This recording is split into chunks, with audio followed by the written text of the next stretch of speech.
They're looking at family photos right now. Huda Ilyas Al-Hamid has only photos now to remember her parents and older brother killed by ISIS when its fighters descended on the peaceful Yazidi community around Mount Sinjar in August 2014. For 17-year-old Huda, her sisters, and thousands of other Yazidi women and girls, it was the beginning of years of slavery, rape, and torture. News that alleged ISIS members with Canadian passports will be coming to Canada has brought on panic attacks. I had to sit down right away, she says. I was heartbroken and terrified at the same time because they promised to bring us here to safety, but they're offering that same entryway to people from the group that raped and tortured us on a daily basis. The Yazidi community were targeted for being non-Muslims, and many now live in refugee camps. But Canada offered many sanctuary, and there is a steady trickle of Yazidis still arriving as families broken by ISIS try to reunite.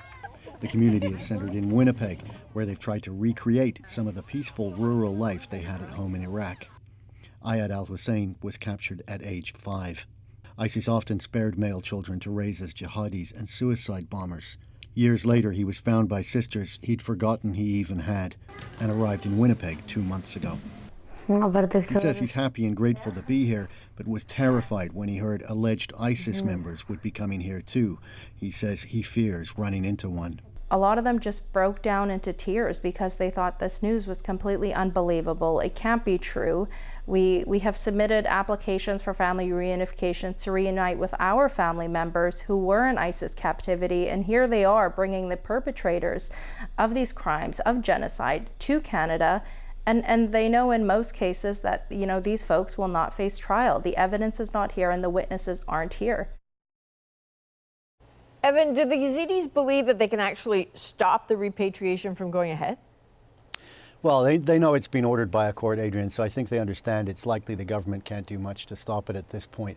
And I should say, too, that they don't have objections to the specific individuals involved in this repatriation. I mean, most of us, we don't really know who these people are anyway, so none of them have been individually linked, at least yet, to crimes against the Yazidis.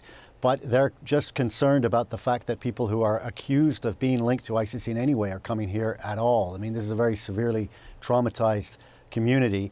And what they really want is that if this does go ahead, they want the Canadian people, the Canadian government, to be reminded of what this group did and what is the true nature of ISIS. Indeed. Evan Dyer, thank you. Thanks, Adrienne.